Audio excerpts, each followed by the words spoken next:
pense que j'étais la meilleure personne en fait pour effectivement démanteler cette secte, de par mes compétences professionnelles, mais également parce que je suis née dans cette secte. C'est une secte pédocriminelle, franc-maçonnerie et psychanalyse. Mon père était un haut dignitaire franc-maçon. Et dans les années 80, j'ai vécu ce dont témoignent d'autres personnes qui s'appellent les survivantes.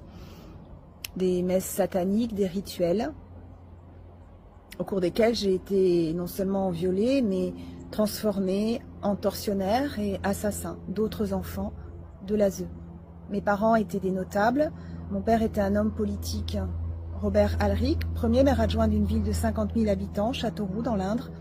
Et ma mère, médecin généraliste, s'était instituée pédiatre pour être plus proche des enfants. Elle m'a droguée et voilà, je pense qu'elle droguait effectivement d'autres enfants. C'est également décrit par les survivantes. Je suis la seule à témoigner à visage découvert parce que je veux sauver mes enfants qui sont pris en otage de cette secte. Et je veux que les jeunes générations de ma famille puissent vivre libres, heureux et dignes.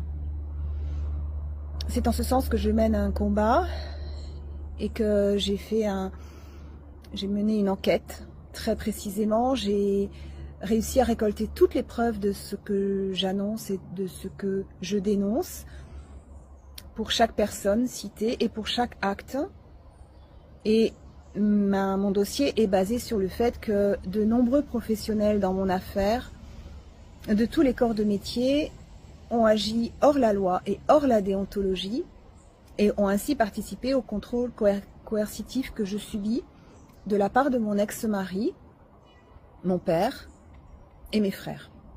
Également mon ex-beau-père qui était, ou qui est encore d'ailleurs du haut de son grand âge, psychiatre, psychanalyste, expert auprès des tribunaux de Toulouse, Montauban.